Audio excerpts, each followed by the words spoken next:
Hello दोस्तों, आज हम आपको 2004 में आए सुनामी के बारे में बताने वाले हैं। तो चलिए देरी न करते हुए वीडियो को शुरू करते हैं। सुनामी लहरों की एक श्रृंखला है जो आमतौर पर समुद्र तल की हलचल से उत्पन्न होती है। ये हलचलें विभिन्न प्रकार की भूभौतिकीय घटनाओं जैसे भूकंप, भूस्खलन और ज्वालामुखी विस्फोटों के कारण होती हैं। सुनामी शब्द एक जापानी शब्द है जिसे दो अक्षरों से दर्शाया जाता है, तसु जिसका अर्थ है बंदरगाह और नामी जिसका अर्थ है लहर।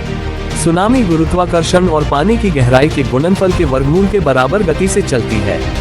सुनामी लहरें उथले पानी की तुलना में गहरे पानी में बहुत अलग तरीके से व्यवहार करती हैं क्योंकि उनकी गति पानी की गहराई से संबंधित होती है। सुनामी लहरें केवल एक छोटा सा उभार बनाती हैं जो मुश्किल से दिखाई देने वाला और हानिरहित होता है, जो आमतौर पर 500 से 1000 किलोमीटर घंटा की बहुत तेज गति से यात्रा करता है। सुनामी की गति कम हो जाती है क्योंकि यह उथले पानी में केवल दसियों किलोमीटर प्रति घंटे तक पहुंच जाती है, जिसके परिणामस्वरूप लहर की ऊंचाई बढ़ जाती है। इस उथले प्रभाव के कारण समुद्र में अदृश्य सुनामी तट के पास कई मीटर या उससे अधिक ऊंचाई तक बढ़ सकती है और बड़ी विनाशकारी लहरें बना सकती है। सुनामी सबसे आम तौर पर समुद्री और तटीय क्षेत्रों में भूकंपों के कारण उत्पन्न होती है।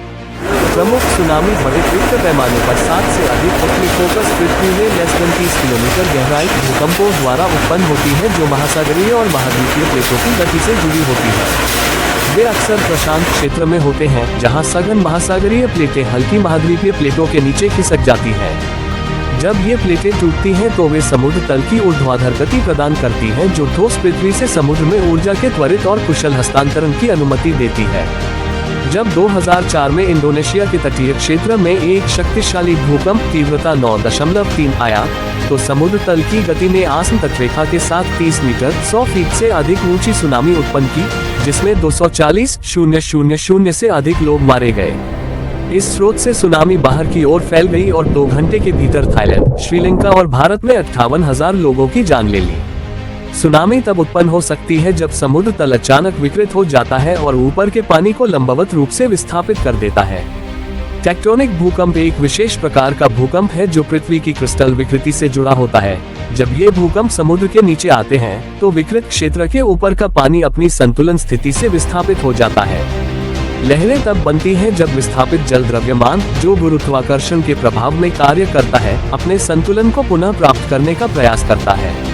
जब समुद्र तल के बड़े क्षेत्र ऊपर उठते या नीचे जाते हैं तो सुनामी पैदा हो सकती है।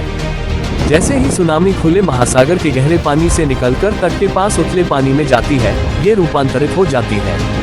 सुनामी का ऊर्जा प्रवाह, जो इसकी लहर की गति और लहर की ऊंचाई दोनों पर निर्भर करता है, लगभग स्थिर रहता है।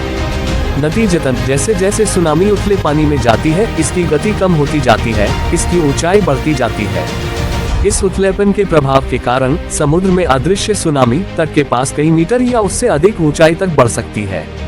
जब यह अंततः तट पर पहुंचती है तो सुनामी तेजी से बढ़ते या गिरते ज्वार, टूटती लहरों की एक श्रृंखला या यहाँ तक कि एक बोर के रूप में दिखाई दे सकती है। सुनामी के दौरान समुद्र तल वसंत ज्वार या औसत समुद्र स्तर के संदर्भ में पानी की अधिकतम ऊर्ध्वाधर ऊंचाई को रन अप कहा जाता है। सुनामी द्वारा पहुंची गई अधिकतम क्षैतिज दूरी को जलप्लावन कहा जाता है। सुनामी के दौरान रन अप और क्षैतिज जलप्लावन स्थानीय क्षेत्र में पानी के नीचे की स्थलाकृति, आने वाली लहर के उन्मुखीकरण, ज्वार के स्तर और सुनामी की भयावहता के आधार पर अत्यधिक परिवर्तनशील हो सकते हैं। क्योंकि सुनामी लहर का प्रत्यक्ष भौतिक माप एक जानलेवा घटना हो सकती है, इसलिए सुनामी लहर की ऊंचाई निर्धारित करने का सबसे सामान्य तरीका रन अप को मापना है, जो लहर द्वारा पहुंचा गया उच्चतम ऊर्ध्वाधर बिंदु है। रन अप ऊंचाइयों को नमक से मारी गई वनस्पतियों की दूरी और सीमा और लहर के पीछे रहने के बाद छोड़े गए डंडे को दूर मापा जाता है। भारतीय तटीय क्षेत्र में अतीत में बहुत अधिक सुनामी दर्ज नहीं की गई है। उत्तरी बंगाल की खाड़ी में भूकंपीय गतिविधि के साथ लहरें आने की सूचना मिली है। 1881 में आए भूकंप के दौरान, जिसका केंद्र बंगाल की खाड़ी के केंद्र के पास था, सुनामी की सूचना मिली थी। बंगाल की खाड़ी में 1941 में आए भूकंप से अंडमान क्षेत्र में कुछ नुकसान हुआ था। यह असामान्य था क्योंकि अधिकांश सुनामी उन झटकों से उत्पन्न होती हैं जो महाद्वीपीय ढलानों के किनारों पर या उसके निकट आते हैं। कच्छ के रन के पास 1819 और 1845 के भूकंपों के दौरान समुद्र में पानी की तेज हलचल हुई थी।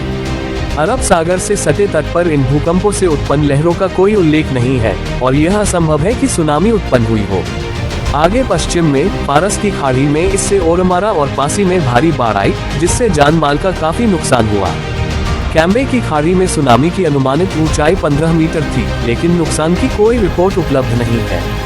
मुंबई में लहरों की अनुमानित ऊंचाई लगभग 2 मीटर थी, जहां नावें अपने लंगर से दूर चली गईं और हताहत हुए।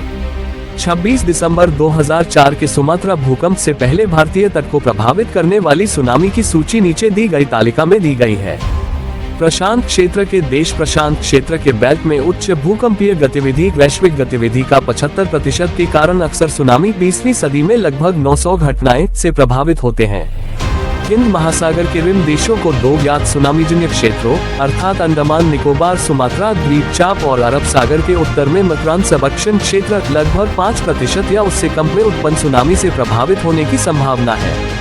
इन क्षेत्रों की पहचान ऐतिहासिक सुनामी और भूकंप, उनकी परिमाण, किसी दोष के सापेक्ष क्षेत्र के स्थान और सुनामी मॉडलिंग पर विचार करके की गई है।